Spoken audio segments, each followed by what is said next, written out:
Alléluia. Est-ce que tu peux embrasser ton voisin, embrasser ta voisine et dis ce mois d'avril verra ton témoignage. Dis amen.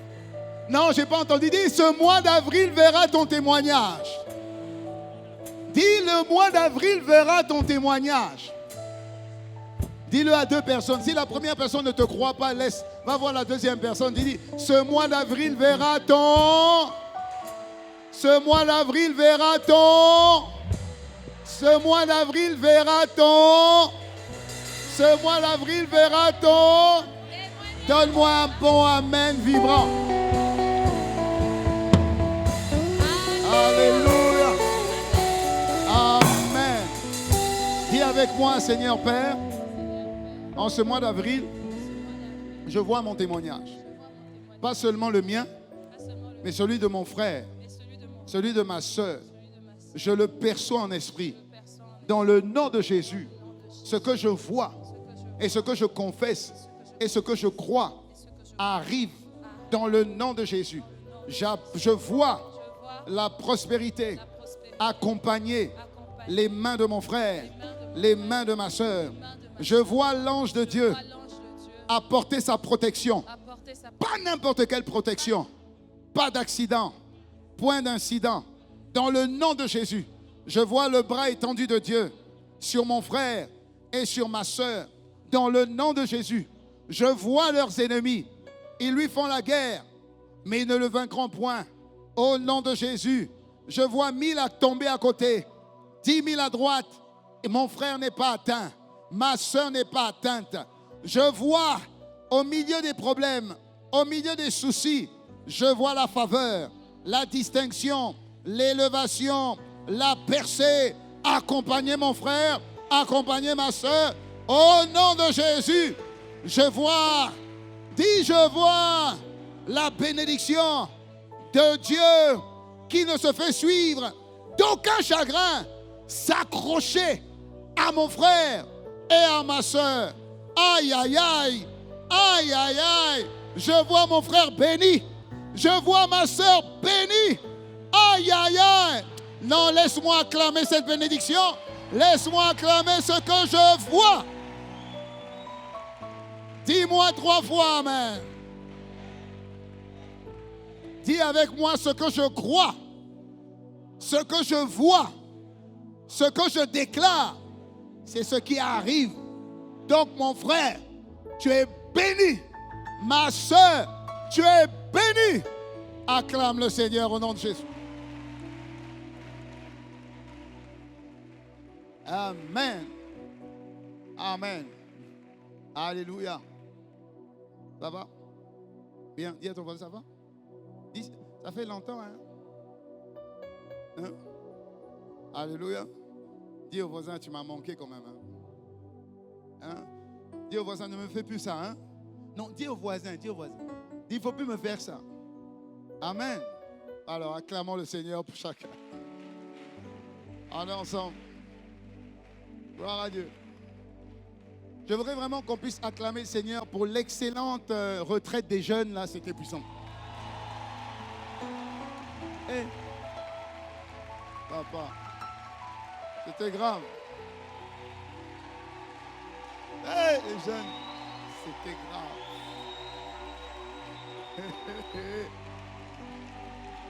Il y a une nouvelle génération qui se lève ici. Amen. Tu es un.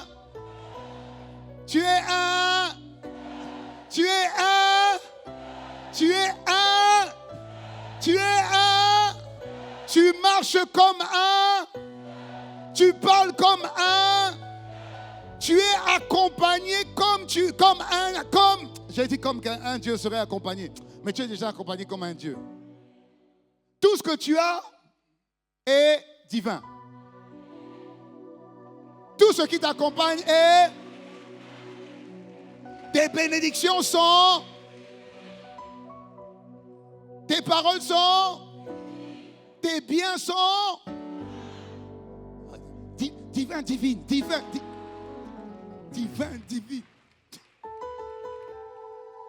C'est seulement divin. Amen. Acclame le Seigneur.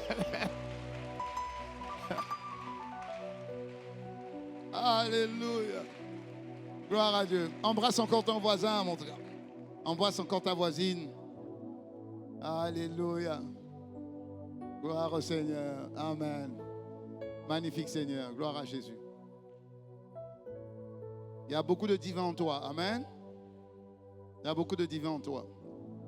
Merci Seigneur pour tout ce que tu es en train de faire. Franchement, c'était vraiment quelque chose d'extraordinaire. Extraordinaire. Ouf, mon Dieu, extraordinaire. Donc c'est une bonne chose quand une église est remplie de jeunes. Dis-moi amen. Ouais. C'est une très très bonne chose. Très très bonne chose.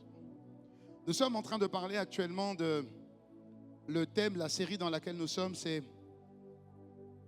qu'est-ce que Dieu vise le plus en toi? Ça c'est la série. Amen. Depuis le début de l'année, nous avons vu en réalité que l'objectif de Dieu n'est pas de faire de toi juste un chrétien. Pas du tout. Mais alors là, pas du tout. L'objectif de Dieu n'est pas de faire de toi un chrétien. L'objectif de Dieu, c'est que Dieu soit visible au travers de toi. Dis-moi 2 fois amen. C'est pourquoi Jésus dit, mais dans votre loi, il est écrit, vous êtes des dieux. C'est le psaume 82, verset 6. Regardez bien, il dit, dans votre loi, enfin, il est écrit, vous êtes des dieux. Vous êtes des dieux. Donne-moi psaume 82, verset 6. Il faudrait vraiment le marquer, ce verset. Le verset 6 montre qui tu es. Le verset 7 montre ce que tu vis. Le verset 6 montre qui tu es. J'avais dit, vous êtes des dieux. Vous êtes tous les fils du Très-Haut. Amen. Ça, c'est le verset 6. Ça montre qui tu es réellement. Dès lors que tu as accepté Jésus, tu es un Dieu. Parce que tu es fille du Dieu Très-Haut. Maintenant, le verset 7 est terrible. Parce que le verset 7 montre ce que tu vis. Cependant, verset 7, vous mourrez comme des hommes. Et vous tombez comme des princes quelconques. Donc, il y a un souci entre ce que tu es et ce que tu vis. Alléluia. Et je peux dire que c'est comme si tu vis une crise d'identité. Ce que tu es, ce n'est pas ce que tu vis. Et voilà pourquoi le fait que tu sois là, ça te permet de corriger cette crise d'identité. Parce que Dieu ne pourra jamais faire au-delà de ce que tu crois. Dieu t'aime. Mais si tu penses que tu es un pauvre petit pécheur, PPP, pauvre petit pécheur, tu vivras et tu mourras comme un pauvre petit pécheur, ça ne t'arrivera pas au nom de Jésus. Je n'ai pas entendu ton amen. Voilà. Tu es ce que Dieu dit que tu es. Je suis un Dieu. Pourquoi? Je suis né de Dieu. Je suis né de Dieu. Je suis un Dieu. Je suis de la race des dieux. Alléluia. Maintenant, je dois apprendre à fonctionner comme Dieu. Et c'est ce que Dieu vise quand il t'a pris. Donc, fonctionner comme Dieu, c'est qu'on doit voir Dieu en toi. C'est ça, fonctionner comme Dieu. Et si tu ne fonctionnes pas comme Dieu, tu mourras comme un simple homme. Tu n'es pas humain, tu es divin. Tu n'es pas ordinaire, tu es extraordinaire. Tu n'es pas naturel, tu es surnaturel. Dis amen 2 fois. Ça n'a rien à voir avec ton âge. Rien à voir. Ça n'a rien à voir avec ton sexe. Ça n'a rien à voir avec ta condition. Ça n'a rien à voir avec tes diplômes. Ça n'a rien à voir. Tu es enfant de Dieu. Tu appartiens à Dieu. La Bible dit, vous n'êtes plus nés ni de la volonté de la chair, ni de la volonté du sang, ni de la volonté de l'homme. Vous êtes nés de Dieu, donc vous êtes enfants qui appartient à Dieu. Maintenant, vis comme un Dieu. Et pour vivre comme un Dieu, tu dois apprendre à penser comme Dieu. J'ai dit aux jeunes, je leur ai donné cette phrase qu'ils doivent apprendre par cœur. Et ils vont dire ça avec moi. J'espère. Je ne suis pas Pourquoi vous ne parlez pas? J'entends seulement là-bas. Je ne suis pas, mais c'est je ne suis pas ce que je pense, mais ce que je pense, c'est ce que je suis. Ça veut dire, je suis ce que je choisis de penser. Si tu penses que tu es faible, même si tu es Dieu, tu seras un Dieu faible parce que tu le penses. Alléluia. Donc je choisis de penser comme Dieu. Choisir de penser comme Dieu, c'est savoir ce que Dieu pense. Ça veut dire c'est connaître la parole. Je parle à quelqu'un? Et qu'est-ce que Dieu dit? Mais Dieu dit, mais justement vous êtes des dieux. Et si vous êtes des dieux, vous devez apprendre à marcher comme un Dieu. Vous devez apprendre à connaître la volonté de Dieu. Jésus a dit, pas ma volonté, mais Seigneur, que ta volonté soit faite. Et quand vous priez, dites, notre Père qui es aux cieux, que ton nom soit sanctifié, que ton règne vienne, que ta volonté soit faite. Et même quand Dieu t'apprend à prier, regarde bien, Dieu ne t'a jamais dit que tu dois commencer à prier en demandant pardon. Dès que tu commences à prier, pardonne-moi Seigneur. Mais non! Le pardon intervient bien après. Ce qui intervient en premier, c'est sache d'abord d'où tu viens. Donc tu commences. Notre Père qui est aux cieux. Ça veut dire que tu viens d'où? Dès que tu commences à prier, sache qui tu es. Quelle est ta connexion première? Dieu. Donc, notre Père, parce que ce n'est pas seulement ton papa, c'est notre Père qui est aux cieux. Que ton nom, papa, soit sanctifié. Dans d'autres versions, on dit que tous te reconnaissent comme saint. Ok, quels tous te reconnaissent comme saint? Ceux qui ne savent pas que tu es saint. Qui? Ça veut dire ceux qui sont sur terre. Mais comment ils vont reconnaître que tu es saint? Au travers de moi. Que tous, en me voyant, sachent que tu es saint. C'est ça la prière. Notre Père qui es aux cieux, que ton nom soit. Ensuite, que ton royaume vienne. Que ton royaume vienne sur terre et au travers de moi. Pourquoi? Pour que ta volonté soit faite. Je ne peux pas accomplir la volonté de Dieu sans le royaume de Dieu. Sans le gouvernement de Dieu. Pour que... dans quelle province? Dans la province de Kasaï. Pour que la volonté du président s'accomplisse, il faut qu'il y ait un gouverneur. Alléluia.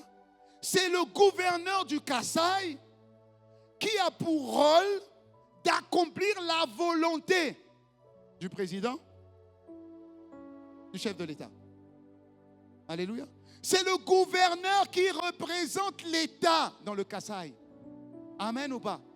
Alors quand Dieu dit que ton règne vienne et que ta volonté soit faite, ça veut dire qu'il faut le gouverneur pour que la volonté de Dieu s'accomplisse.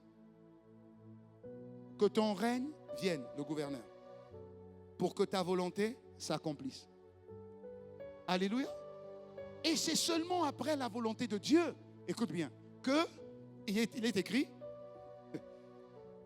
donne-moi mon pain de ce jour. Ça veut dire que quand je prie, Dieu n'attend pas que tu lui demandes, Seigneur, donne-moi ça, Seigneur, donne-moi ça, donne-moi tel succès, donne-moi tel succès. Mais non, non, non. Toi, tu viens seulement après. D'abord, reconnais qui tu es. Si tu sais qui tu es, et si tu sais de qui tu es ressortissant, alors tu sais que tu ne peux manquer de rien. Tu n'as même pas besoin de demander quoi que ce soit. Ton Père sait de quoi tu as besoin. Tu as juste à accomplir sa volonté. Et quand tu accomplis sa volonté, il fera en sorte que tu ne manques de rien. Que tu ne manques de rien. Donne-moi mon pain quotidien. Ensuite, c'est seulement que le pardon intervient. Pardonne-moi mes offenses. Comme moi aussi je pardonne à ceux qui m'ont offensé. Tu sais pourquoi le pardon intervient seulement là? Et Seigneur, ne me fais pas prêcher sur notre Père. Tu sais pourquoi le pardon intervient seulement là? En fait, ce pardon-là, c'est Seigneur, révèle-moi si j'ai posé des actes qui t'ont déplu. C'est pas que j'ai péché, Parce que quand je pose un acte et je suis conscient que je pêche, le gouverneur qui est en moi me dit, frère, tu as péché ici. Donc aussitôt péché, aussitôt demande pardon. Je n'attends pas d'aller en prière pour prier Dieu et de lui dire, pardonne-moi. Non, pas du tout. Je marche dans la justice de Dieu et je marche selon le gouverneur, celui qui me gouverne. Donc si je pose un acte qui lui déplaît, automatiquement, il va me dire, ça m'a déplu, donc demande pardon. Et donc quand je prie, je n'ai pas conscience que je suis déjà dans la culpabilité ou que je suis dans le péché. C'est en réalité, révèle-moi si j'ai commis un acte ou si j'ai péché et je ne m'en suis pas rendu compte. C'est ça. Est-ce que je parle à quelqu'un? C'est pourquoi il dit, pardonne mes offenses comme j'ai déjà pardonné à ceux qui m'ont fait du mal. Donc moi, je suis déjà dans une attitude de pardon. Tu m'as fait du mal, non, je te pardonne. Je te pardonne. Ça veut dire que mon compte crédit pardon, et j'en ai déjà beaucoup. Je suis débiteur dans la notion de pardon. Créditeur. Je suis créditeur dans la notion de pardon. Et donc, si Seigneur, je suis créditeur, alors, si j'ai commis un péché et je ne m'en suis pas rendu compte, parce que je suis créditeur, parce que j'ai été beaucoup pardonné, toi aussi tu me pardonnes.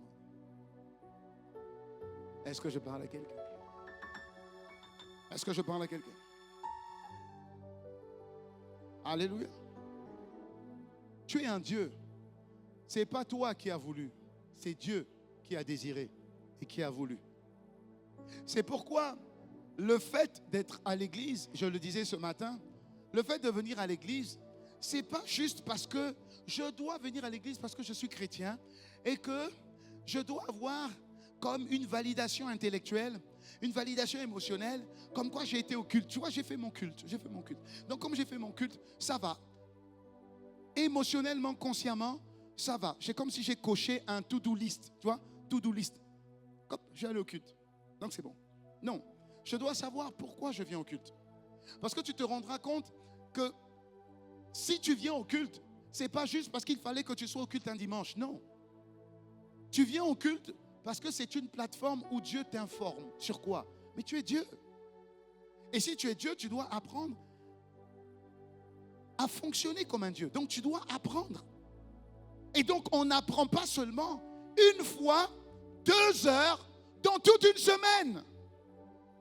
De la même manière que je nourris mon corps tous les jours, normalement, suivez-moi, normalement, je dois nourrir mon esprit tous les jours. Donc normalement, je dois être connecté à Dieu tous les jours. Pas une fois, 2 heures. Je dois nourrir mon esprit de l'information qu'on me donne. Et de cette information, je dois, par la grâce de Dieu, pratiquer ce qu'on me dit. Et par la pratique, et donc la formation qui vient de l'information, je vais être transformé de l'intérieur. Et quand je serai transformé de l'intérieur, et je serai semblable à l'enseignement qu'on me donne, alors ce que je reçois comme nourriture divine m'emmènera à une manifestation. Et je serai à l'image de Christ. Et c'est le titre d'aujourd'hui. Alléluia. Si la série, c'est qu'est-ce que Dieu vise le plus en toi, le titre d'aujourd'hui, c'est à l'image de Christ. Parce que ce que Dieu veut, c'est que les hommes qui ne le connaissent pas le voient en toi. Je dois être à son image, selon sa ressemblance. L'humanité et la divinité doivent devenir un. Christ doit être vu en moi. Je dois parler comme un Dieu parle. Et un Dieu ne ment pas. Mais il peut arriver que je puisse ne pas dire la vérité. Ok, mais corrige ou demande pardon. Mais ne reste pas dans le mensonge. Ne demeure pas dans le mensonge. Il peut arriver que je pêche. Ça peut arriver une fois, ok. Mais dès que tu pêches et que tu tombes, relève-toi. Mais que tu ne restes pas dans le péché. Que tu ne demeures pas dans le péché. Parce que tu es un Dieu. Un Dieu ne nage pas dans le péché. Un Dieu ne vit pas dans le péché. Un Dieu ne demeure pas dans le péché. Un Dieu demeure dans la vérité. Pourquoi? Parce que ce qu'un Dieu dit, ce qu'il dit s'accomplit. Et donc si tu demeures dans le péché, le Dieu que tu es, tu deviendras démon. Ça ne t'arrivera pas au nom de Jésus. Parce que tout ce que tu diras va polluer un parfum. C'est pas un parfum, une mauvaise odeur autour de toi. Parce qu'un Dieu, ce qu'il dit, c'est ce qui s'accomplit. Donc ta parole doit changer. Tes pensées doivent changer. Ton attitude doit changer. Ton comportement doit changer. C'est ce que Dieu vise en toi. Il veut que Christ soit visible. Il veut être visible. Voilà pourquoi nous sommes dans les temps que j'appelle les temps de l'esprit. Nous sommes dans les temps où Dieu veut se révéler. Nous sommes dans les temps où Dieu veut se faire voir. Alors voilà pourquoi Dieu veut passer maintenant par toi et par moi, que ce soit les mamans, que ce soit les papas, que ce soit les jeunes, que ce soit les vieillards, que ce soit les enfants, que ce soit les femmes, que ce soit les hommes. Dieu veut passer par nous tous. C'est comme si le temps, nous devons racheter ce temps. Et c'est comme si nous rentrons dans des temps de plus en plus compliqués. Et donc Dieu veut donner l'opportunité à un maximum de personnes de le connaître, à un maximum de personnes de connecter avec lui avant qu'il ne soit trop tard. C'est étant conscient de tout ça que tu viens à l'église. Tu viens pour apprendre à te comporter dès que tu sors de l'église. Une sœur a eu une vision. C'est la deuxième fois qu'on me fait cette vision. Et une fois je l'ai prêché, moi je ne l'ai pas reçu en vision, je l'ai juste reçu par révélation. Mais une fois, une sœur a fait une vision, elle m'a expliqué. Elle dit que Dieu lui a ouvert les yeux sur ce qui se passe à l'église et surtout à l'extérieur de l'église. Donc sa vision était sur l'extérieur de l'église, dehors là. Pas forcément dehors ici, mais ça m'a parlé. Parce que si les démons font ça dans d'autres églises, ça veut dire à mon avis qu'ils font ça aussi ici. Alors, les démons étaient sur des gens, étaient sur les âmes. Et chaque démon avait une fonction. Il y avait des démons de tristesse qui donnaient quoi? La tristesse à la personne. Donc ces démons étaient montés les enfants de Dieu. Et les enfants de Dieu ressemblaient à comme des chevaux qui étaient montés par des démons de tristesse, démons de suicide, démons de colère, démons de culpabilité. Il y en avait plein. Et dès qu'ils arrivaient à l'église, les démons descendaient et puis laissaient rentrer les enfants de Dieu. Et ils discutaient. Ils ne rentraient pas à l'église. Et ils attendaient. Et dès que le culte finissait, il y avait une agitation parce qu'ils s'apprêtaient à remonter sur les enfants de Dieu. Et c'était terrible parce que la majorité des enfants de Dieu qui sortaient de l'église, ces démons remontaient sur eux. Tout ce qu'ils avaient appris, tout ce qu'ils avaient entendu, s'en allait.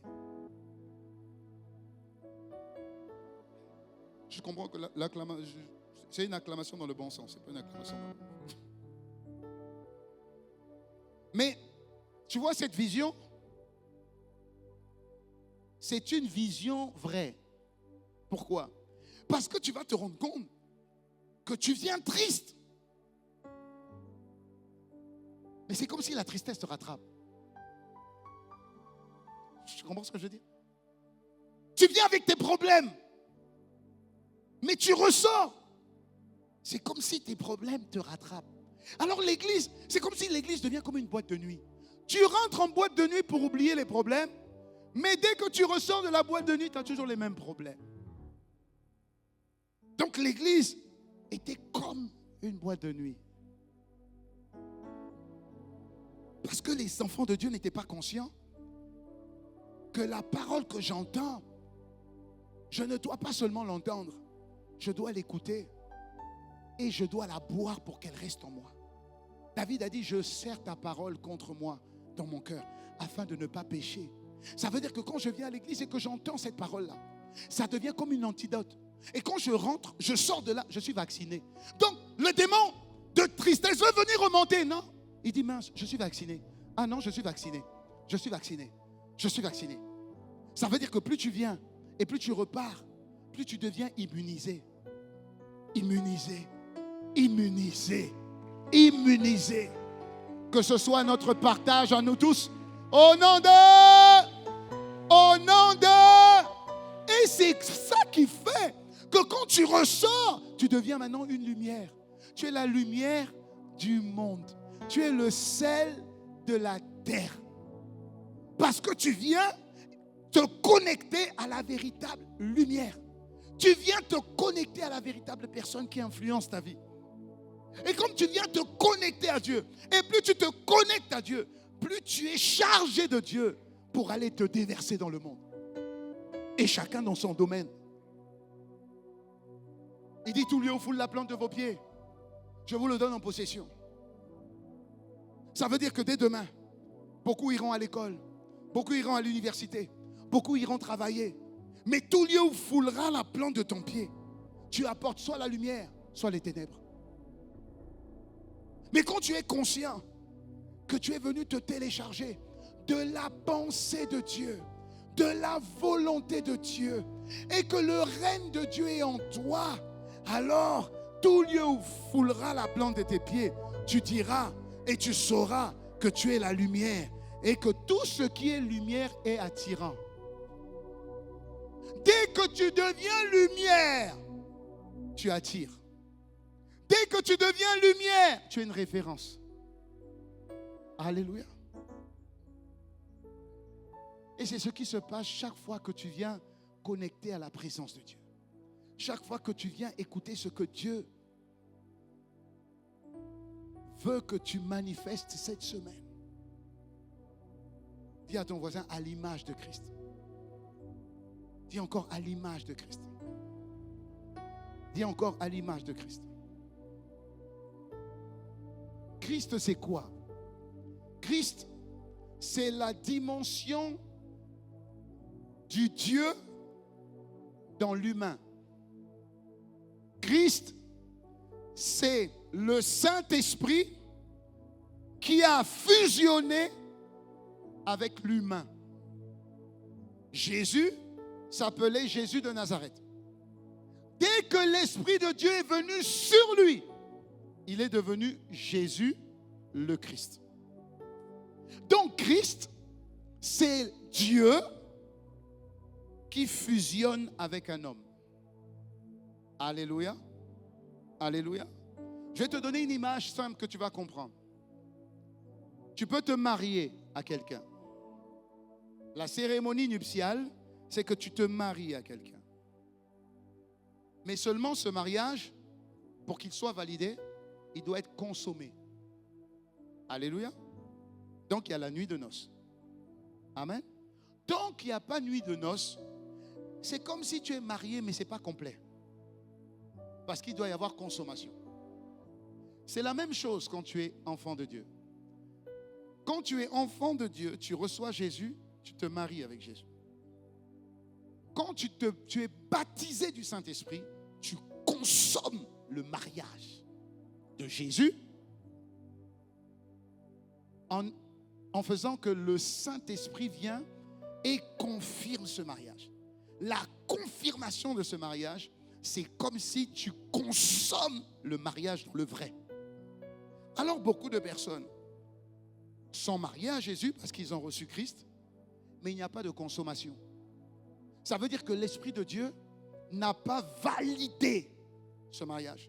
Pasteur Justin, explique-moi encore un peu plus pour que je comprenne. Ok, je vais t'expliquer. Qui était le père de Jésus? Dieu. Ce n'était pas Joseph. Joseph est son père adoptif. Amen. Okay. Donc le père de Jésus, c'est Dieu. Amen. La mère de Jésus, c'est Marie. Amen. Okay. Mais qu'est-ce qui fait que Jésus est resté homme, bien qu'étant enfant de Dieu? La vie de Jésus n'avait rien d'extraordinaire. Jusqu'à 30 ans. Qu'est-ce qui se passe à 30 ans? Le Saint-Esprit est venu sur lui. Et dès que le Saint-Esprit est venu sur lui, le Jésus, enfant de Dieu, bien que normal, est devenu anormal. Le Jésus, enfant de Dieu ordinaire, est devenu extraordinaire. Le Jésus, enfant de Dieu, qui vivait naturellement, a commencé à vivre surnaturellement. Alors tous ceux qui ont vécu avec lui ont dit, mais c'est Jésus, mais ce n'est pas lui. Mais il a la forme de Jésus. Il a les mêmes cheveux, les mêmes yeux, la même forme. C'est Jésus. Et puis les autres disaient, oui, mais si c'était Jésus, tu vois, il parle différemment. Il parle avec autorité. Regarde, son comportement change. C'est pas Jésus, c'est pas le Jésus qu'on a connu. C'est comme si il y avait l'humanité de Jésus et la divinité de Jésus. Cette fois-ci, il y avait eu consommation. Ça veut dire que Jésus était devenu, Colossiens 1, verset 15, l'image du Dieu invisible. On voit Jésus physique. Oui, il a la même forme, les mêmes habits, la même adresse. Mais ce n'est pas lui. Il est l'image du Dieu invisible. C'est comme si l'invisible Dieu et le visible Jésus sont devenus un. Donc il y avait le naturel et le surnaturel mélangés. C'est toi, mais ce n'est pas toi. C'est toi, mais ce n'est pas toi. Tu parles différemment. Tu agis différemment. Tu marches différemment. Les choses qui t'accompagnent sont surhumaines. Est-ce que je parle à quelqu'un? Jésus a fait que Christ est devenu visible. La dimension divine s'est mariée à la dimension invisible. S'est mariée à la dimension visible. Ça veut dire que corporellement, je te connais, mais la manière dont tu agis, c'est plus toi. Les grâces qui t'accompagnent ne sont plus des grâces normales. Le surhumain t'accompagne. Les signes, les miracles, les prodiges sont en partage. C'est ce que Dieu appelle et c'est ce que Dieu veut que tu sois. Dis Amen 2 fois fort. S'il est l'image du Dieu invisible, écoute-moi. S'il est l'image du Dieu invisible, Colossiens 1, verset 15, et s'il est le premier-né d'entre les morts, s'il est le premier-né d'une nouvelle création, c'est que Jésus ouvre la porte, c'est le yaya. Et derrière, c'est toi. S'il est le premier, tu es peut-être le deuxième, peut-être le troisième, peut-être le quatrième, peut-être le 20e, peut-être le 100e, peut-être le 1000e. Ce n'est pas la place qui compte, c'est l'identité. Tu sors Dieu. S'il est le premier, c'est que toi aussi, tu es visible. Ça veut dire, voilà pourquoi on dit, voici les miracles qui accompagneront ceux. S-C-E-U-X. Il n'est que le premier d'une nouvelle lignée. Dis Amen. Maintenant, dans ce Christ-là, dans ce fameux Christ-là, dans ce Christ-là, il y a en Christ, en elle, en eux, ont été créées toutes choses. Ceux qui sont dans les cieux, ceux qui sont sur la terre, ceux qui sont visibles, ceux qui sont invisibles, les trônes, les dignités, les dominations, les autorités. Tout a été créé par lui et pour lui. Ça veut dire en réalité que tu viens de Dieu. Tu as été formé en Dieu, par Dieu, pour Dieu. Je reprends.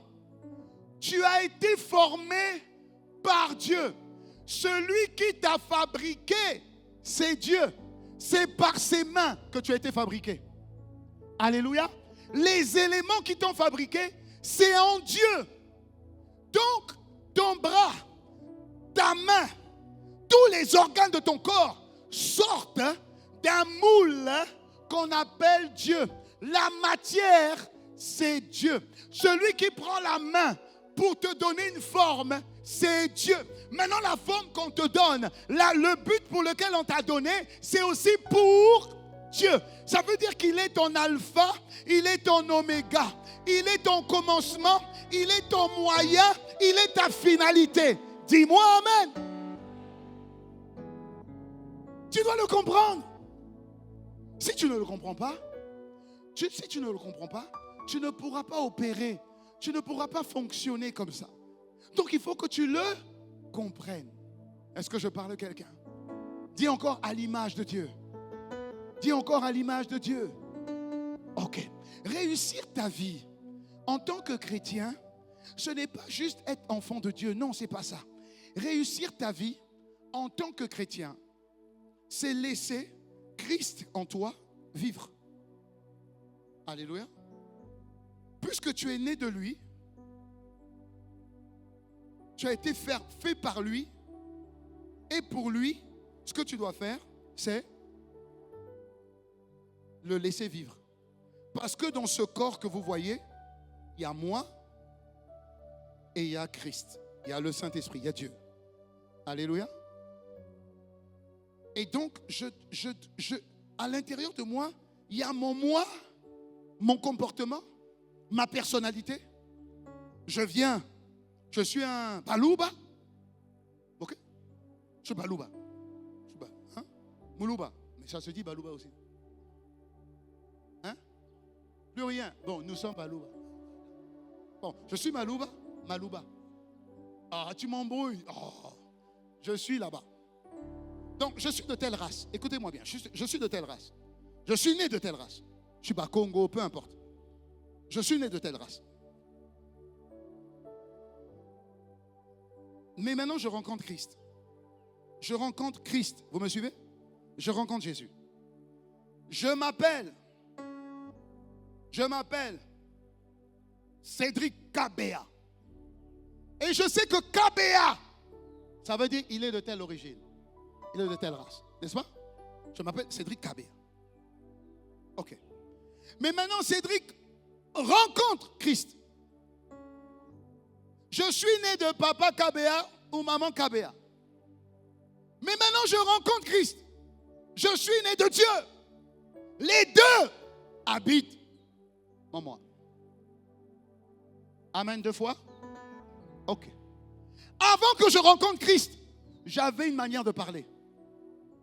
Parce que mon père, ma mère, m'a élevé par rapport à la coutume. Chez les Kabea, dans notre tribu, on est comme ça. On fait comme ça. On agit comme ça. Et donc, Cédric Kabea, en grandissant, est devenu digne fils de son père, représentant de sa tribu. Il a une coutume. Quand il se marie, il doit respecter la coutume. Est-ce que vous me suivez? Alléluia. La coutume est puissante.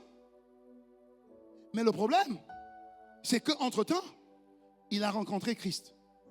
Christ aussi a une coutume. Christ aussi a des valeurs. Christ aussi a une manière d'être. Le souci, c'est que les deux habitent dans le corps. Et entre papa Kabea et papa bon Dieu, celui qui est à l'origine de tout et celui qui veut la réussite de Cédric Kabea, c'est pas ce papa. Même si papa fait en fonction de sa connaissance. Il a donné une éducation à son fils en fonction de sa connaissance. Il sait qu'avec ça, son fils va réussir. N'est-ce pas? Mais seulement, la réussite des Kabea, c'est peut-être la réussite dans la région des Balouba ou encore en RDC. Mais je ne suis pas sûr qu'avec la coutume des Balouba, en Chine, tu vas réussir. Pourquoi? Parce que les Chinois ont aussi des valeurs. Leur manière d'être pour réussir. Est-ce que je pense à quelqu'un? Ça signifie que si tu ne t'attaches qu'à ton origine, qu'à ta race, ça veut dire que ta réussite, elle est limitée. Je ne dis pas que les races sont mauvaises. Non, je dis juste que tes réussites sont limitées. Mais si tu t'attaches à maintenant Christ, Christ aussi dit, j'ai pour toi des projets de bonheur, pas de malheur, afin de te donner un avenir et de l'espérance. Alléluia. Il dit, Josué 1, verset 8, je souhaite que tu prospères à tous égards, comme prospère l'état de ton âme. Que le livre de la loi ne s'éloigne pas de ta bouche. Médite le jour et nuit, afin d'agir fidèlement selon ce qui est écrit. Et c'est ainsi que tu réussiras dans toutes tes entreprises. Et c'est ainsi que tu auras du succès. Josué 1, verset 8. Maintenant, bien-aimé, je souhaite que tu prospères. C'est 3 Jean 1, 2. 3 Jean 1, 2. Bien-aimé, je souhaite que tu prospères à tous égards. Et que tu sois en bonne santé, comme prospère l'état de ton âme. Attention, tu peux être balouba. Papa, quand le Covid va venir, tu auras le Covid. Si le sida vient, le cancer vient, tu auras le sida, le cancer. Pourquoi? Il y a des forces qui ne peuvent pas être arrêtées par ta coutume. Oh, dis-moi amen. Il y a des puissances qui ne peuvent pas être arrêtées à cause de ta coutume. Le Covid a paralysé le monde entier. Quelle coutume fonctionne? Quelle stratégie fonctionne? Aucune. L'Afrique a été gardée par la grâce de Dieu, papa. Dis-moi amen. Dis-moi amen. Mais alors Dieu dit, Cédric, laisse KBA là. Deviens Christ. Laisse ton passeport RDC de la terre. Prends ton passeport RDC du ciel. Prends ta nationalité du ciel. Royaume des cieux. Parce que quand tu es royaume des cieux, rappelle-toi, dans la mentalité de la nouvelle naissance que tu es devenu, la Bible dit, attention, la Bible dit que bien-aimé, je souhaite que tu prospères dans tous les domaines et que tu sois en bonne santé. Comme prospère l'état de ton âme, la manière dont tu réfléchis. Donc ne réfléchis pas par rapport à une coutume, une tradition, un pays, une nation. Réfléchis par rapport au royaume des cieux, par rapport à Dieu, parce que l'univers appartient à Dieu. Tu ne seras pas limité seulement à un territoire sur terre. Tu seras illimité sur terre parce que ton Père est illimité. Dis-moi amen. Et donc quand tu te positionnes là, maintenant, la Bible dit une chose. Si tu deviens Christ, Cédric, Christ, KBA, et non Cédric, KBA, Christ, si tu deviens Cédric, Christ, KBA, ça signifie que tu fais passer les valeurs de Christ avant les valeurs des KBA. Est-ce que je parle à quelqu'un? Regardez maintenant ce que cette parole dit dans Galates 2, versets 19 à 20. Dis à ton voisin, tu vas être béni, tu vas être béni, tu vas être béni. Je t'avais prophétisé que tu allais être béni. Tu vois, ma prophétie a raison. Non, dis au voisin, ma prophétie a raison. Galates 2, versets 19 à 20. Parole de vie. Je vais lire dans la version parole de vie. C'est mieux, on comprend mieux. Il dit, parole vivante, parole vivante, parole vivante, parole vivante. On dit, la mort du Christ à la croix a été aussi la mienne. Quand il dit la mort de Jésus à la croix a été la mienne, on est en train de parler de ma tradition, de Cédric KBA. Si Dieu est mort à la croix, c'est que le Cédric KBA là, qu'on connaît, est aussi mort à la croix. Alléluia. Ok. Ensuite, il dit, je reste donc crucifié avec lui. Verset 20. Mais si je continue à vivre, malgré le fait que mon ancien moi est crucifié, écoute bien, ce n'est plus mon ancien moi qui continue à vivre. C'est le Christ vivant qui agit et qui reproduit sa vie en moi. Ça signifie que si je choisis d'être Cédric Christ KBA, l'ancien Cédric KBA ne vit plus. Donc, celui qui vit, c'est Cédric Christ. Donc, en fait, KBA ne vit plus. C'est Christ qui vit. C'est Christ qui agit et c'est Christ qui reproduit sa vie. Ça signifie que tu as le corps KBA. Tu as le corps Cédric. Mais quand tu vas chez toi, quand tu repars chez toi, les gens disent, mais c'est mon fils, c'est mon frère, c'est mon cousin, c'est mon neveu. Mais quand on t'entend parler, quand on t'entend te comporter, on dit, c'est pas lui. C'est lui, mais c'est pas lui. Mais c'est lui, mais c'est pas lui. Il y a une puissance qui sort de sa parole. Il y a des signes qui l'accompagnent.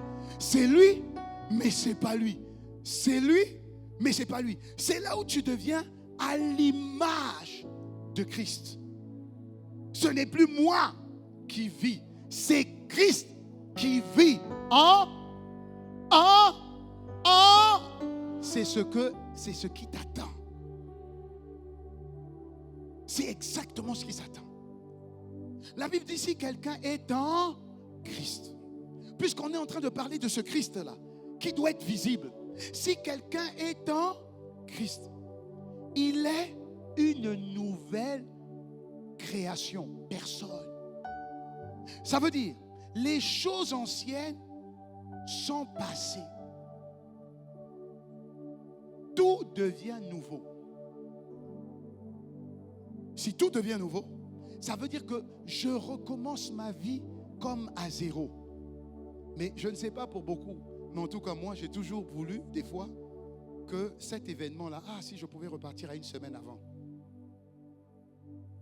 Si je pouvais repartir à un mois avant. Il y en a d'autres même qui disent, si je pouvais repartir au jour où j'ai décidé de prendre ma femme ou mon mari, vraiment. Des fois, au plus profond de nous, on dit, si je savais, je n'aurais pas pris cette décision. Je n'aurais pas emprunté cette voie. Ça veut dire quelque part, si j'avais une seconde chance de reprendre ma vie, mais Dieu te la donne. Si tu es en Christ, tu es une nouvelle personne. Toutes choses sont redevenues nouvelles. Tu peux repartir à zéro. Dis-moi amen. Dis-moi amen. Ce qui te cause des problèmes, c'est tout ce que le KBA, le Biabatontou, le Mendes, le qui encore? Tout ton nom de famille. Tout ce qui est, tu sais, ton nom de famille transporte un héritage. Alors surtout dans notre cher pays où tu as le nom et le poste-nom.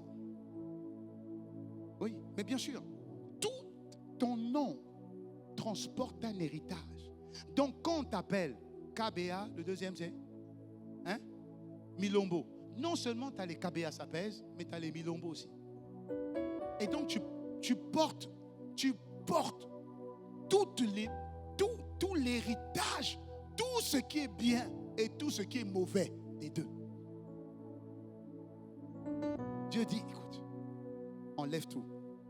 Je te fais redevenir une nouvelle personne. Et le poids que je te donne, c'est Christ. Et il dit, venez à moi, vous tous qui êtes fatigués et chargés, et moi je vous donnerai du repos. Il dit, votre fardeau est lourd, mais le mien est léger. Prenez le mien. Est-ce que je parle à quelqu'un? C'est ce que Dieu cherche. Dieu ne veut pas te remplir de problèmes. Dieu veut t'alléger. Oui, acclame là-bas, j'ai vu les gars. Dieu veut t'alléger. Dieu veut t'alléger. C'est pourquoi j'aime beaucoup le chant là. Pépélé, pépélé, oh. Pépélé, pépélé, oh. Et puis le reste, je ne sais pas. Mais toi-même, tu sais ce que veut dire le reste. Alléluia. Ça veut simplement dire qu'en Christ, ta vie est plus légère. C'est pas que tu n'as pas de problème. Ça veut juste dire que ce qui est trop lourd pour moi, Jésus vient et on le soulève ensemble. C'est tout ce que ça veut dire. Il est maintenant avec toi. Pourquoi? Parce que lui en toi et toi en lui, vous devenez un. Mais pour ça, c'est qu'il faut que tu lui laisses une place. Ça signifie que le fameux Christ que tu es devenu, je vous ai dit qu'il a une culture. Je vous ai dit qu'il a une manière de fonctionner. Il a une manière de parler. Donc il doit s'imposer à toi progressivement. Ça ne se fait pas du jour au lendemain. Jésus, le Jésus fils de Dieu, sans péché, il a dû attendre 30 ans. 30 ans. 30 ans de quoi? 30 ans, progressivement, il était rempli. Rempli. Progressivement. Rempli. Rempli. Rempli. Rempli. Parce que pour qu'il fasse comme Christ, pour qu'il soit conduit par Christ, il faut d'abord qu'il soit rempli de Christ. Tu ne peux pas être conduit à parler comme Christ si tu n'es pas rempli de Christ. Impossible. Impossible. Aujourd'hui, tu n'as plus besoin de regarder des livres sur la manière dont on doit se comporter par rapport à ta nation, ou surtout par rapport à ton ethnie. Tu es Bakongo, tu es Bakongo, c'est tu es. Tu es. Alléluia, tu es. Tu manges comme un Bakongo. Tu t'habilles comme un Bakongo. Tu parles comme un Bakongo. C'est en toi. Ça veut dire que c'est tellement en toi que les gens le voient. Donc ça t'a tellement rempli que ça a débordé. On le voit. En Christ, c'est pareil. Luc 4, verset 1. La Bible dit, Jésus, rempli de l'Esprit, fut conduit par l'Esprit. Alléluia. Donc, il faut que tu sois rempli. Dis-moi amen. Maintenant, dis avec moi rempli. Dis encore rempli. Si tu n'es pas rempli, tu ne seras jamais conduit. Tu ne parleras jamais. Parce que la Bible dit, c'est de l'abondance du que la bouche. Ok. Donc, si ton langage change, tu dois être rempli. Donc, personne ne peut dire que je suis chrétien si je ne le vois pas, si je ne l'entends pas, si je ne le constate pas. En fait, en réalité, tu n'as même pas besoin de dire que tu es chrétien. Ça déborde tellement en toi que ça se voit. Alléluia. Et donc, si ça se voyait, écoute bien, la Bible dit le monde attend la manifestation de ce type de personnes. Qui? Des dieux. Qui? Des chrétiens. Qui? Des remplis de Christ. Qui? Conduits par Christ. Amen. Le monde le cherche. Donc, si nos collègues, si notre entourage ne le voit pas, ça veut dire qu'on n'est pas rempli. Parce qu'on ne transpire pas ça. Et voilà pourquoi notre entourage ne nous suit pas. Tu vas où à l'église? Ah, ok. Ok, prie bien, hein, prie pour moi. Tu m'accompagnes pas? Pourquoi? Parce qu'en fait, quelque part, ils ne voient pas ça en toi. Ils ne voient pas que ça transpire en toi. Est-ce que je parle à quelqu'un ce matin? Pourtant, ils cherchent ça. Et comme ils ne le voient pas, alors ils vont essayer de chercher ça dans la religion. Ou dans les tradis praticiens. Ou ils vont commencer à dire, bon, les Blancs ont amené leur religion, là, c'est Jésus, c'est un Jésus blanc. Nous aussi, on a un Jésus noir. On va le chercher. Donc, ça sera Simon Kimbang, par exemple. Pourquoi? Parce que les Chinois aussi ont leur Dieu. Les Blancs ont leur Dieu. Et puis, de toute manière, c'est eux qui nous l'ont emmené. Nous aussi, on a notre Dieu. Et donc, tu as une religion noire. Elle a même un nom. J'ai oublié ce nom. Mais elle a les Noirs revendiquent qu'eux aussi, ils ont leur Dieu. Et donc, leurs pratiques sont ancestrales. Et les pratiques ancestrales, c'est quoi? C'est tout ce qui est fétichisme. C'est tout ce qui... Mais papa, c'est des démons qu'il y a derrière. Jésus n'est juste une enveloppe. Il est né pour un peuple précis. Mais il a dit que par lui, il nous prendra et nous serons des fils adoptifs. Est-ce que je parle à quelqu'un? Mais il l'a bien dit, et Paul a donné cette révélation. Paul dit, mais quand vous êtes tous en Christ, vous pouvez venir de tous les peuples et de toutes les nations. Mais dès que vous rentrez dans la rivière Christ, il n'y a plus ni juif, ni grec, ni homme, ni femme. Vous êtes tous un en Christ. Ce n'est pas une histoire de peau. Parce que Christ a un corps. Mais ce corps n'a pas de couleur. Jésus n'est pas blanc aux yeux bleus avec une longue chevelure et de la barbe. C'est pourquoi on a dit, mais ne faites aucune représentation. Ne faites aucune représentation de lui.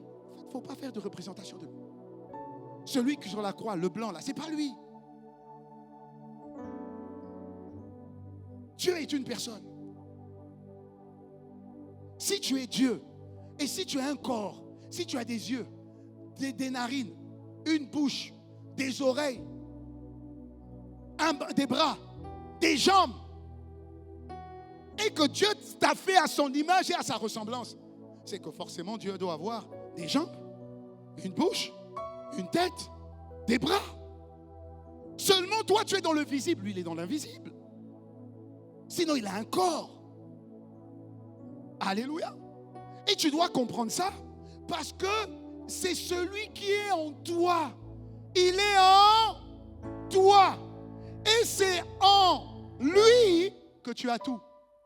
La Bible dit, dans Colossiens 2, verset 10, la Bible dit, vous avez tout pleinement en lui.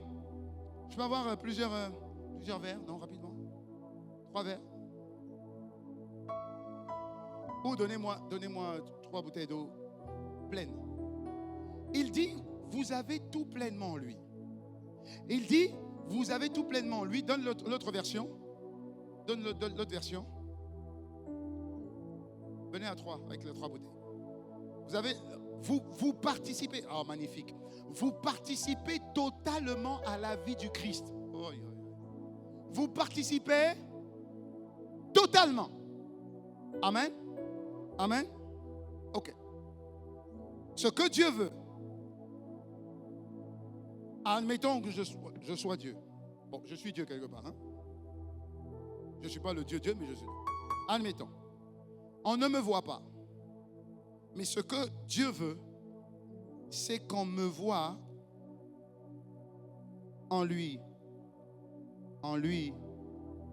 et en lui. Alléluia.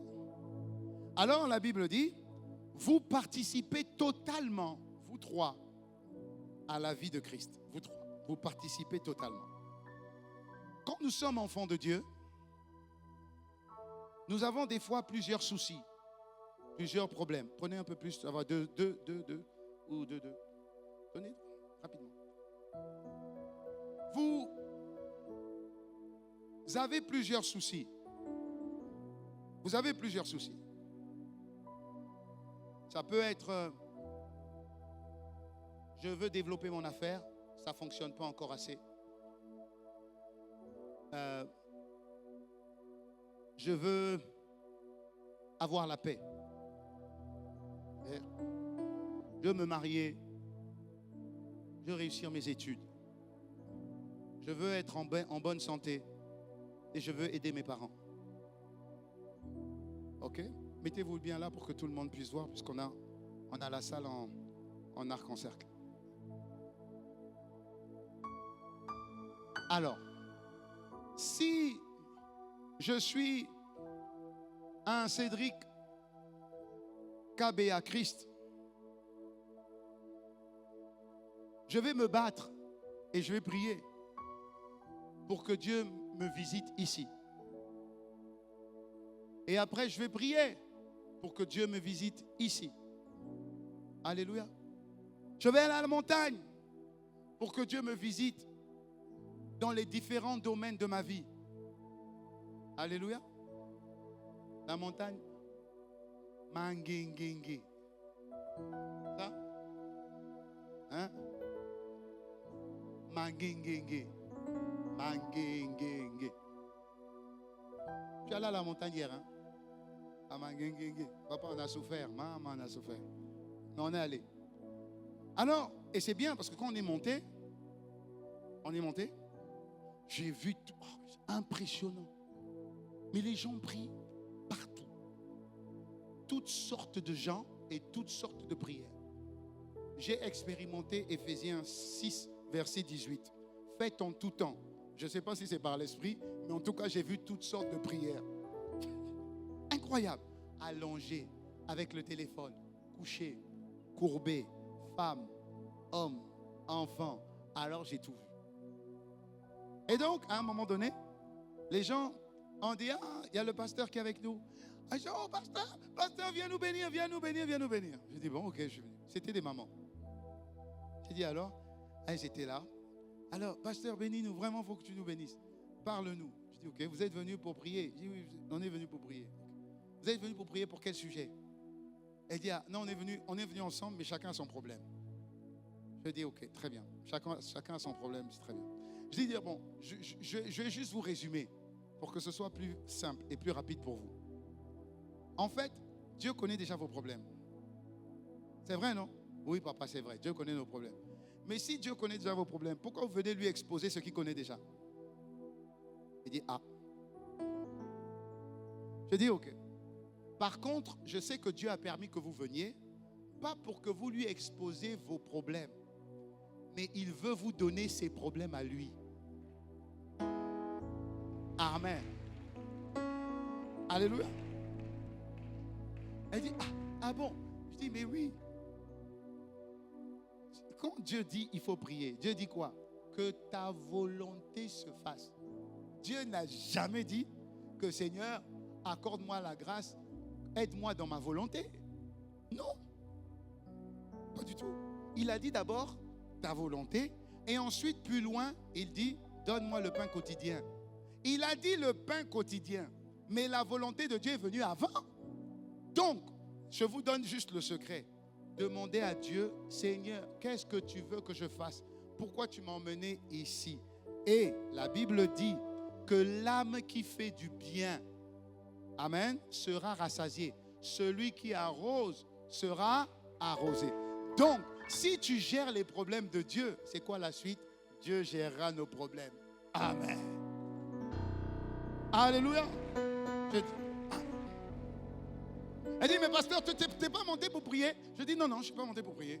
Moi, je suis monté pour dire merci à Dieu parce que Dieu a déjà résolu mon problème quand il a vu que j'allais monter. Est-ce que je comprends? Amen. Dès que Dieu a vu le cœur de quelqu'un qui veut monter, Dieu a résolu. Donc, je ne monte pas pour prier. Je monte pour dire merci parce qu'il a déjà résolu le problème à la fin. Et puis, ils m'ont dit, oh, pasteur, sois béni, béni, béni. Et puis, je leur ai dit, vous avez vu, je suis monté et vous m'avez béni. Est-ce que j'ai demandé la bénédiction? Non, vous m'avez béni. Quand vous montez, quand vous demandez à Dieu, Dieu, vous avez tout de Dieu. Quand vous demandez Dieu, pas vous, quand vous demandez Dieu et son cœur, Dieu, en Dieu, vous avez déjà tout. Voilà pourquoi le verset de Colossiens 2, voilà pourquoi je voulais vous parler de Colossiens 2. De Colossiens 2, verset 10, la Bible dit, vous avez tout en lui. Donc, si tu as tout en lui, ça veut dire que tu n'as pas besoin de chercher les détails. Tu as besoin de le chercher lui. Si tu l'as trouvé lui, tout ça se remplit. Alléluia. Si tu cherches Dieu, en Dieu, tu as tout. Mais si tu cherches chaque chose, tu n'auras jamais tout. Toute ta vie ne sera pas suffisante pour tout combler. Est-ce que je parle à quelqu'un? Toute ta vie ne sera pas suffisante pour remplir tous les problèmes, résoudre tous les problèmes, tu ne pourras pas. Mais si tu te focalises sur Dieu, en qui tu as tout, si tu trouves Dieu, tout se remplit. Est-ce que je parle à quelqu'un, les jeunes? Donnez-moi 3 fois amen ici. Acclamez le Seigneur alors. Alléluia. Donc ma quête, c'est Dieu. C'est Christ. Alléluia. On est en train de parler de Christ. Qui est Christ? C'est le Saint-Esprit qui vient s'unir à un homme. Le Saint-Esprit, dès qu'il touche et baptise un homme, il devient Christ. Et toi, tu deviens Dieu donné Christ. Amen. Dieu donné Christ. Donc, le Dieu donné Christ, c'est le Dieu donné humain, Christ divin. Ensemble, ça devient Dieu donné Christ. Au début, on te connaît tel quel. Mais au fur et à mesure que tu vas connaître celui avec qui tu es en intimité, tu vas devenir de plus en plus lui. Est-ce que je parle à quelqu'un? Alléluia. Donc la clé, c'est connaître le Christ qui est en toi. La clé, c'est connaître qui est Christ alors. Puisque c'est en lui que j'ai tout. Puisque c'est en lui que je suis devenu une nouvelle création. Les choses anciennes sont passées, toutes choses sont devenues nouvelles. Alors qui est-il? Qui est celui qui est la source de tout? C'est qui? Je n'ai pas besoin de chercher toutes les solutions à tous mes problèmes. Je vais perdre du temps. Mais si je cherche celui qui est la source de tout, je gagne du temps. Alors qui est-il lui? Parce que la Bible dit, marchez par lui. Mais je ne peux pas marcher par lui si je ne suis pas rempli de lui. Et je ne peux pas me laisser remplir de lui si je ne lui fais pas confiance. Ça veut dire qu'en moi, il y a lui. Mais comme en moi, il ne peut pas y avoir moi et lui, il faut qu'il y en ait un qui meurt. Donc moi, il faut que je meure pour que lui vive. Alléluia. Et quand lui va prendre le contrôle de ma vie, il ne veut pas que je sois à côté. J'ai pris l'exemple au premier culte de une voiture. Tu vois? En général, ceux qui conduisent sont à l'aise parce qu'ils ont le contrôle, c'est eux qui conduisent. Amen? Ok. L'Esprit de Dieu est en toi, donc il y a forcément deux personnes. Mais il n'y a pas deux volants. Dites-moi amen. Le véhicule, c'est votre corps. Le cœur, c'est le volant. Celui qui conduit, c'est soit votre moi, soit le Christ qui est en vous. Jusque-là, vous me suivez? Ok. Dès que Christ est en vous, si c'est vous qui conduisez le volant, vous serez un Cédric Christ. Enfin, un KBA Christ. Alléluia, pas Cédric. Un KBA Christ. Les choses n'iront pas. Qu'est-ce qu'il faut faire? Il faut donner le volant à qui? À qui? Ok. Maintenant, tu donnes le volant à Christ. KBA va où? Il y a plusieurs places. Hein? Il y a à côté, il y a derrière et il y a le coffre. KBA va où? Laisse-moi ça. En général, KBA se met à côté. Là. Donc moi, je conduis. J'ai pris l'exemple. Quand je conduis, ma femme est à côté. Et je conduis. Chérie, attention! J'ai vu, chérie.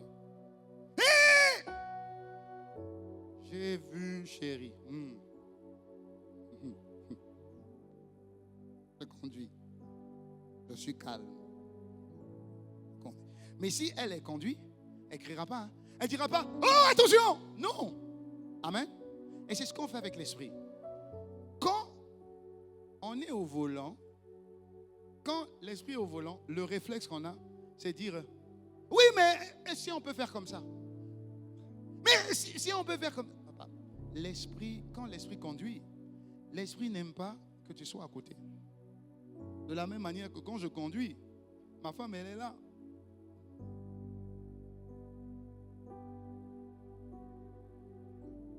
Mais le réflexe, c'est... Elle a un réflexe. Parce qu'elle veut m'aider. Et c'est comme ça qu'on fait en Christ. On veut aider l'esprit. Quand l'esprit conduit ta vie, tu veux toujours négocier.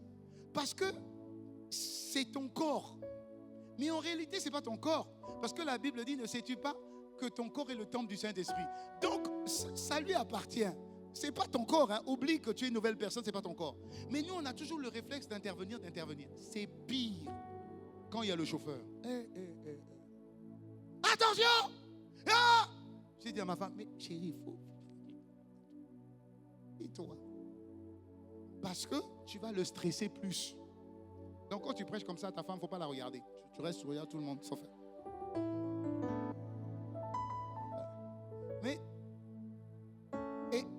et vous voyez, quand une personne conduit, si chaque fois vous parlez, ce n'est pas mauvais ce que vous dites, mais vous allez plus le déconcentrer qu'autre chose.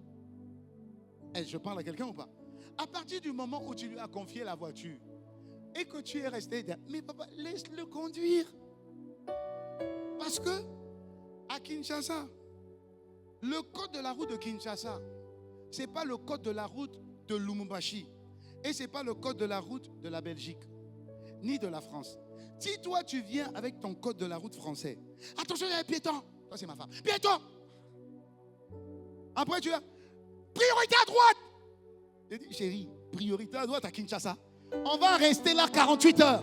Quelle priorité à droite? N'est-ce pas? Il n'y a pas de priorité à droite. Il n'y a pas de feu rouge. Même si c'est rouge.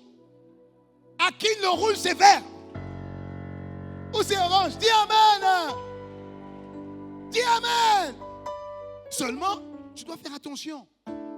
N'est-ce pas? Donc, il y a un code de la route. Il y a un code de la route. Quinoa.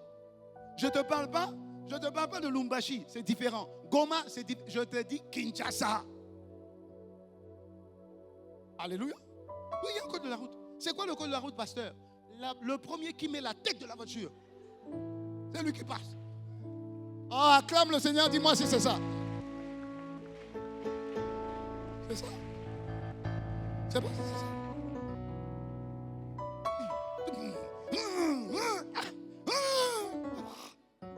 Des fois, tu ne comprends pas. Non, des fois, tu ne comprends pas. Surtout quand tu vois, il y a une ligne là. Il y a une ligne. Écoute, ça encore, tu vas loin. Il y a une ligne. Et puis, il y a des gens qui vont comme ça. Lui, il va tourner comme ça. Donc, il ne va pas te déranger. Ça veut dire que tu peux le laisser passer. Parce que tu ne vas rien gagner. Il y a un bouchon. Mais lui, et puis tu klaxonnes.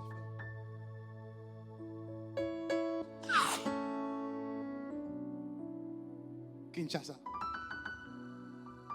Acclamons le Seigneur pour Kinshasa.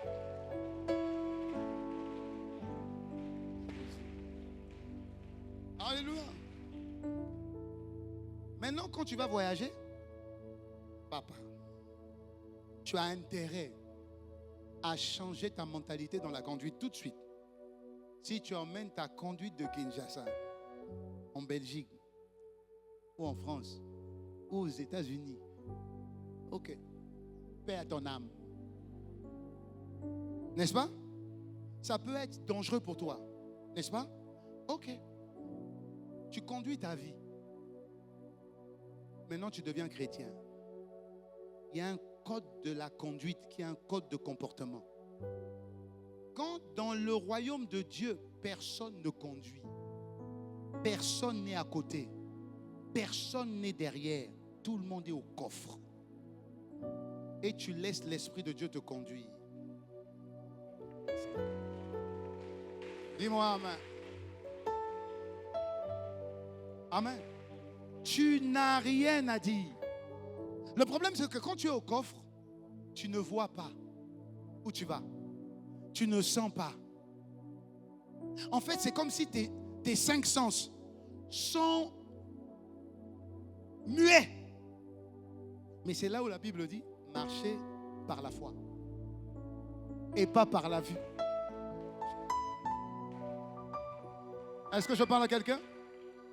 Donc maintenant, la personne qui est au volant, parce que c'est toi qui lui donnes le volant, il n'impose rien. Oula, attention, il n'impose rien. C'est toi qui lui donnes le volant, n'est-ce pas? C'est toi qui lui donnes le volant. Galates 5, verset 16, laissez l'Esprit de Dieu vous conduire. Bible français courant. Sinon, c'est marcher par l'Esprit. Mais c'est laisser le Saint-Esprit vous conduire. Ça veut dire que tu dois lui laisser le volant de ta vie. Amen? Ok, c'est dans la version Bible français courant. Je dis donc, laissez le Saint-Esprit diriger votre vie. Et vous n'obéirez pas au désir de la chair. Oui, parce que tu es au coffre. Alléluia. Donc, il continue, je crois, au verset 18 au verset 20, il dit, si donc vous êtes spirituel, donc laissez l'Esprit de Dieu vous conduire. Si vous êtes fils de Dieu, laissez l'Esprit de Dieu vous conduire. Si l'Esprit de Dieu vous conduit, alors c'est bon. D'accord, j'accepte que l'Esprit de Dieu me conduise. Dis-moi amen. Ok, j'accepte. J'atterris. Il dit, ok. Mais avant de te donner le volant, je dois te connaître.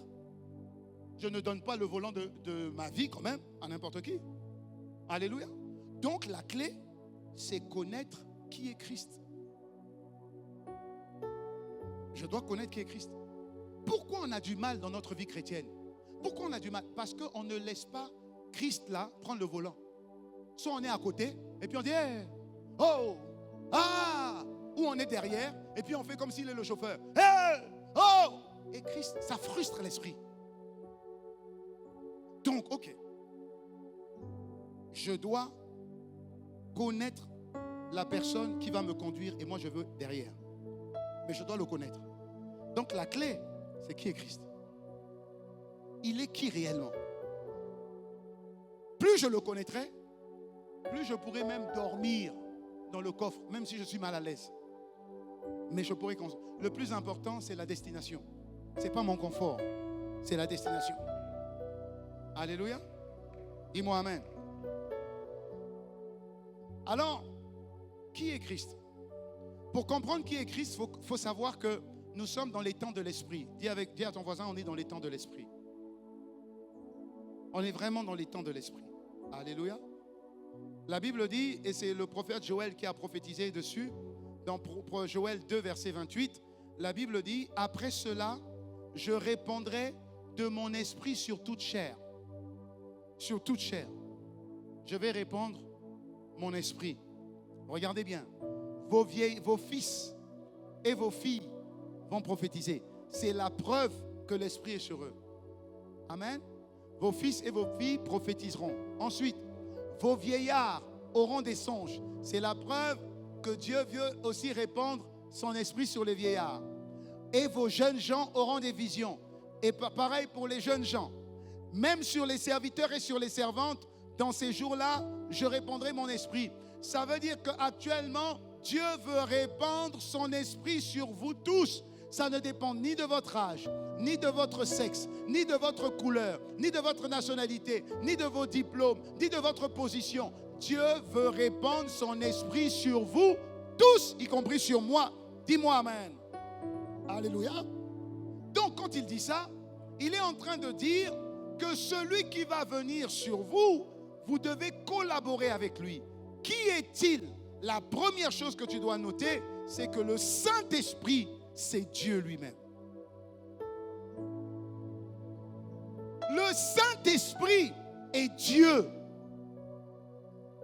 Il est Dieu. Jésus prend la parole dans Jean 14, verset 16. Jésus prend la parole et Jésus se met à introduire le Saint-Esprit à ses disciples qui ont marché avec lui pendant 3 ans. Il dit aux disciples ceci: je vais prier Dieu le Père. Donc il y a un Dieu. Je vais prier Dieu le Père et Dieu le Père vous donnera. Cédric, viens un peu. Mets-toi là. Il dit, mets-toi là. Il dit donc, je vais prier Dieu le Père et Dieu le Père vous donnera un autre consolateur qui va rester avec vous. Ce consolateur-là, il est comme moi. Jésus, Dieu, le Saint-Esprit. Jésus dit, je vais prier Dieu, en sachant que les gens ont vu Jésus, ils ont vu Dieu. En sachant que Jésus a dit, tel est le Père, tel je suis. Ça veut dire que Jésus disait qu'il était très bien. Alors le même Jésus dit, je vais prier Dieu afin que Dieu vous envoie le consolateur qui va être comme moi. Ça veut dire que Dieu est Dieu, Jésus est Dieu, le Saint-Esprit est Dieu. Alléluia. Maintenant, Dieu le Père est au ciel. Il n'est jamais descendu.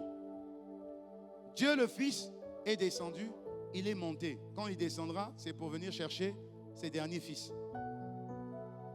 Mais quel est le Dieu qui est sur terre alors, lui? Le Saint-Esprit est Dieu comme Dieu. Il n'est pas moins que Dieu. Il est Dieu.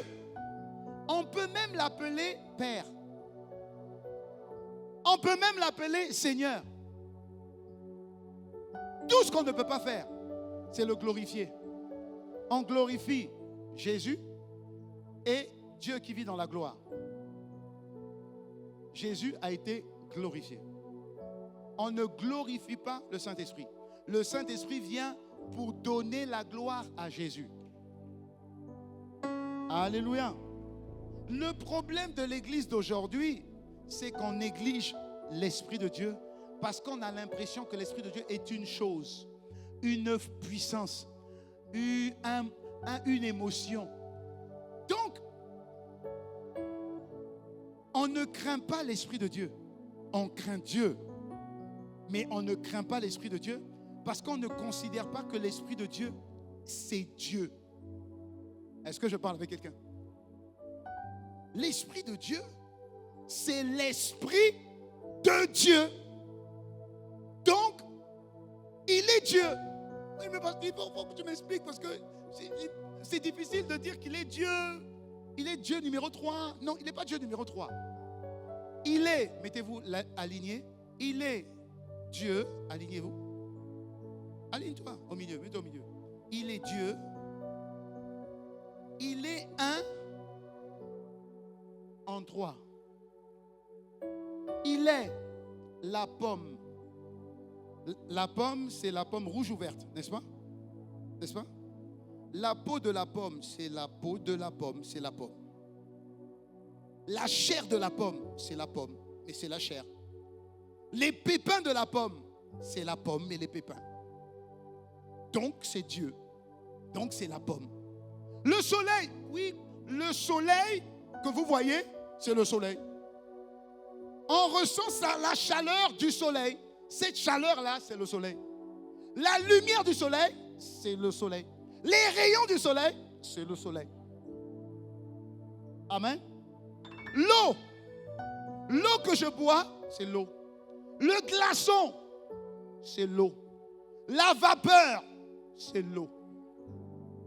Dieu le Saint-Esprit, c'est Dieu. Dieu le Père, c'est Dieu. Dieu le Fils, c'est Dieu. Alléluia. Tu vas rentrer dans une série d'enseignements où tu vas sentir Dieu. Parce que nous, on veut seulement dire Dieu c'est le soleil, comme le Dieu soleil. Dieu soleil, c'est le Dieu soleil. Oui, mais les rayons, c'est Dieu. La chaleur, là, c'est Dieu.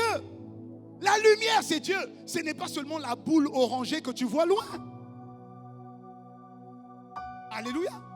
Donc, ce que je ressens, la conviction que j'ai, c'est Dieu qui me parle.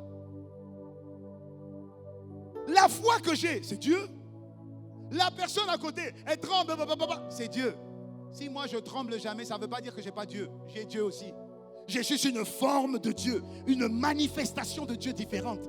Mais j'ai Dieu. Est-ce que je parle à quelqu'un? Il faut que tu sois conscient que tu as Dieu en toi. Maintenant, si tu as Dieu en toi, comment tu peux transporter la tristesse? Puisque tu as Dieu. Puisque tu as le Dieu de joie, tu as Dieu avec toi. Si tu as le Dieu Tout-Puissant avec toi, pourquoi tu peux être triste? Tu es triste par rapport à quoi? Puisqu'il est là. Non, quelque chose te dit non. Les problèmes sont là. Les soucis sont là. Les défis sont là. Tu vois, les problèmes, les soucis, les défis sont là. Oui, mais ça ne veut pas dire que les problèmes et les soucis sont là et Dieu n'est pas là. Parce que même dans le jardin d'Éden, Dieu était là. Le serpent aussi était là.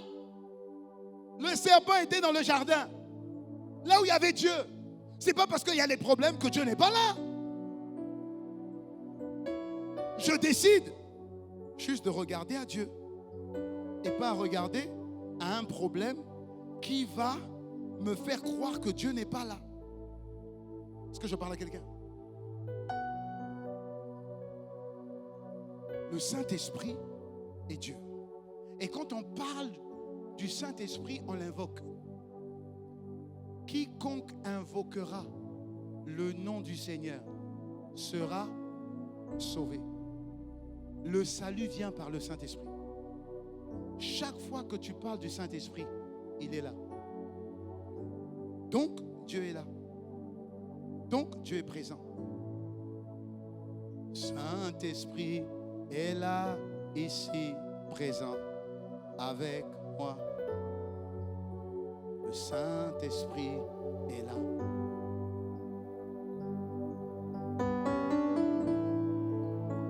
Le Saint-Esprit est là, ici, présent, avec moi. Le Saint-Esprit est là. Même quand je marche dans la vallée de l'ombre de la mort, je sais, le Saint-Esprit est là, ici, présent, avec moi. Le Saint-Esprit peu importe l'état de mon corps, peu importe l'élévation de mes défis, le Saint-Esprit est là, ici, présent, avec moi. Le Saint-Esprit est là.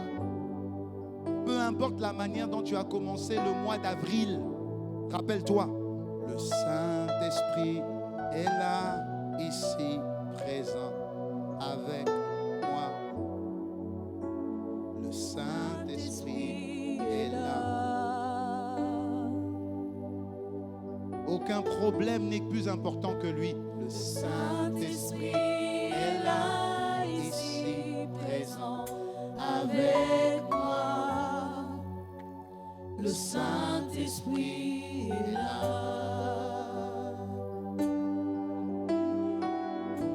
Le Saint-Esprit, il est là en personne.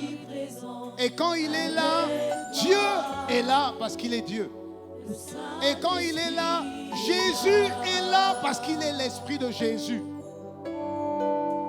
Le Saint-Esprit. Le Saint-Esprit est là, ici, présent, avec moi. Le Saint-Esprit. Il peut se manifester comme un vent, mais il n'est pas le vent. Non. Le Saint-Esprit est là. Il est une personne. Il est le Dieu invisible qui se manifeste au travers de ta vie. Le Saint-Esprit. Le Saint-Esprit est là, ici, présent, avec moi. Le Saint-Esprit. Le Saint-Esprit est là. Le Saint-Esprit, levons-nous. Le Saint-Esprit est là, ici, présent, avec moi. Le Saint-Esprit. Le Saint-Esprit est là. Il est le gouverneur général du royaume des cieux envoyé sur la terre. Le Saint-Esprit est là, ici, présent. Il est avec toi éternellement, partout, en tout temps et dans tous les domaines où tu l'invites. Il est là, il est là. Le Saint-Esprit est là, ici, présent, avec moi. Le Saint-Esprit, Le Saint-Esprit est là. il est là, il est là, il est là, il est là, il est là, Il est là, il est là, il est là, il est là, il est là, il est là, il est là, oh il est là, il est là, il est là, il est là, oh il est là, il est là, oh il est là, il est là, oh il est là, il est là, oh il est là, il est là, oh il est là,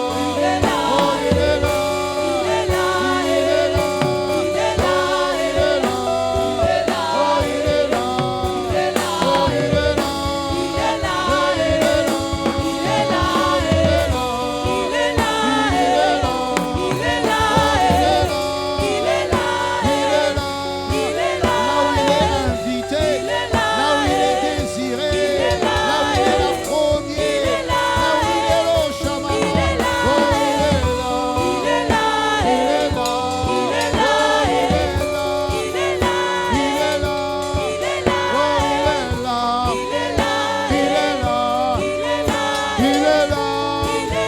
il est là, Le Saint-Esprit présent avec nous. Le Saint-Esprit est là.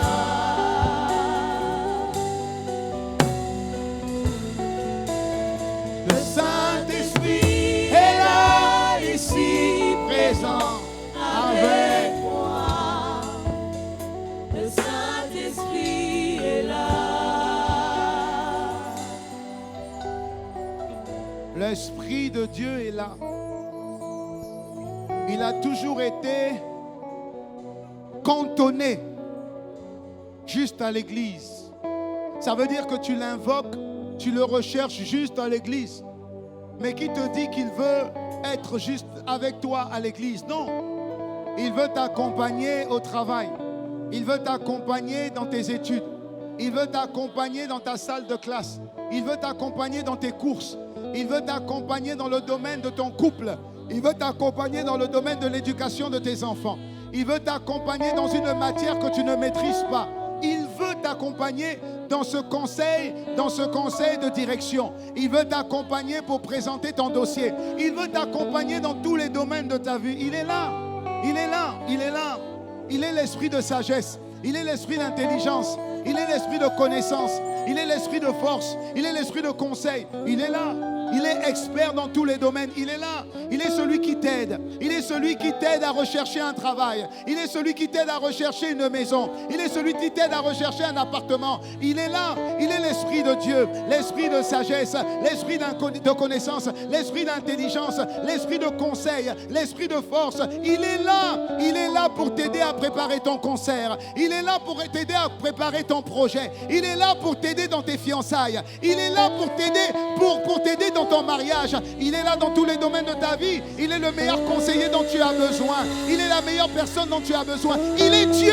Tu as la grâce d'avoir Dieu comme conseiller. Tu as la grâce d'avoir Dieu comme interlocuteur. Tu as la grâce d'avoir Dieu comme coach. Tu as la grâce d'avoir Dieu comme aide. Tu as la grâce d'avoir Dieu comme médecin. Il est là. Il est là. Il est là. Il est là. Il est Dieu. Il est Dieu. De quoi tu as besoin d'autre si ce n'est de lui seul? Tu pleures pourquoi? Puisqu'il est là près de toi. Tu soupires pourquoi? Puisqu'il est là près de toi. Tu veux quoi? Puisqu'il est là pour toi. Il est là pour toi. Tu recherches quoi? Puisqu'il est déjà là pour toi.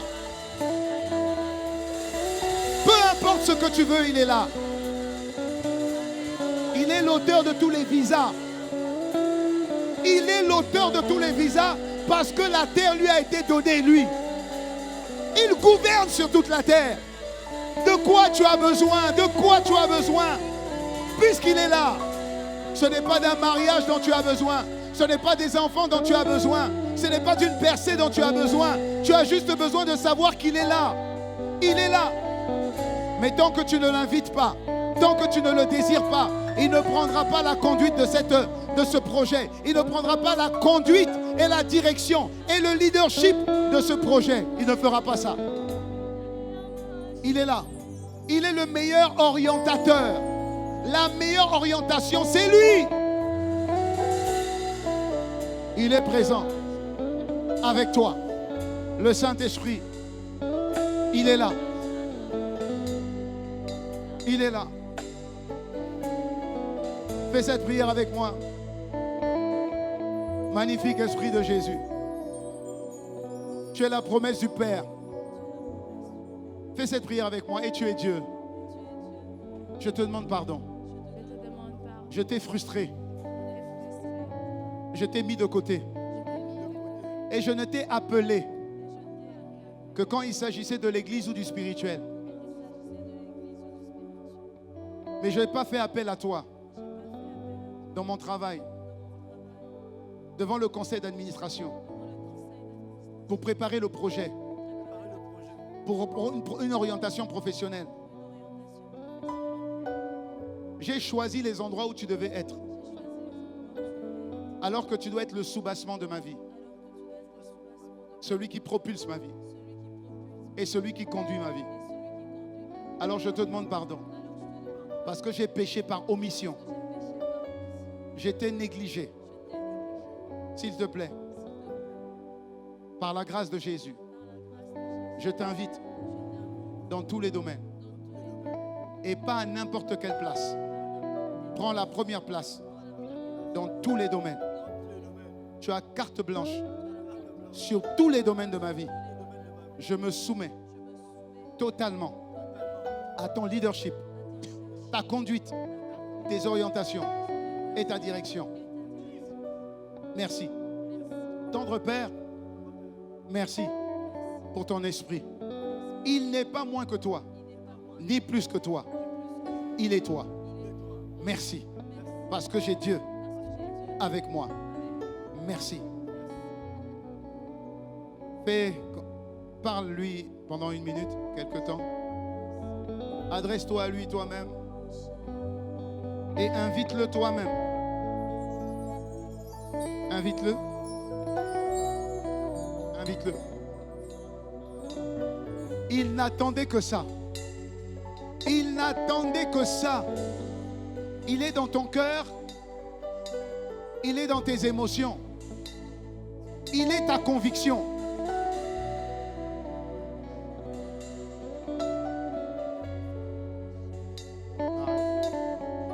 Merci Seigneur.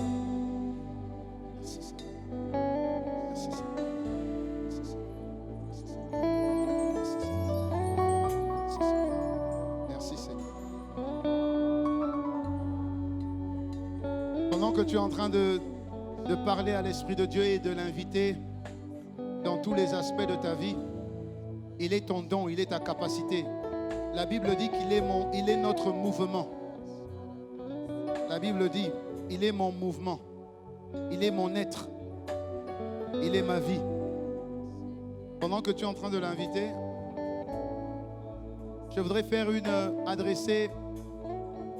je voudrais interpeller quelqu'un qui n'a pas Jésus. L'Esprit de Dieu ne peut pas prendre le contrôle de ta vie si Jésus n'ouvre pas ton cœur. Jésus est la porte des brebis.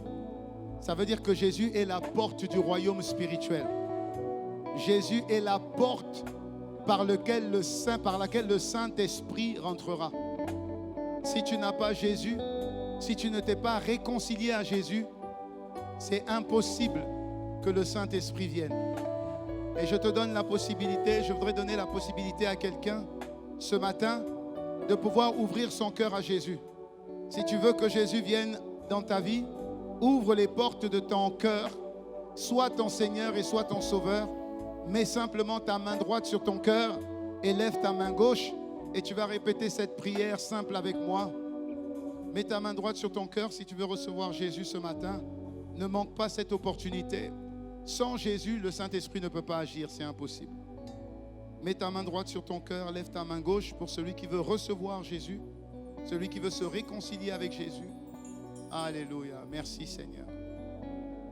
Merci Seigneur. Merci Seigneur. Alors tu as mis ta main droite sur ton cœur et tu as levé ta main gauche et tu vas répéter cette prière et l'Église va répéter également avec toi pour te soutenir. Dis avec moi, Père de grâce, ma main sur mon cœur, c'est pour te demander pardon et pour t'ouvrir ce cœur à ce que Jésus vienne et me prenne par la main.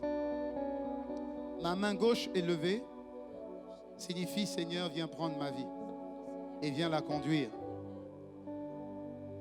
Je prends la décision ce matin de faire entrer dans mon cœur Jésus comme mon Seigneur et mon Sauveur personnel.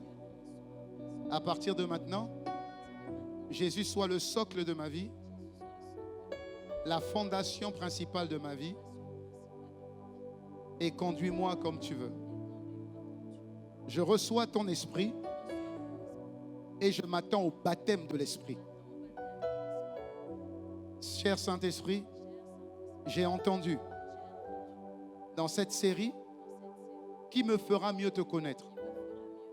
Je m'abandonne à toi et je te fais confiance. C'est dans le nom de Jésus et en tant qu'enfant de Dieu que j'ai prié. Dis-moi Amen.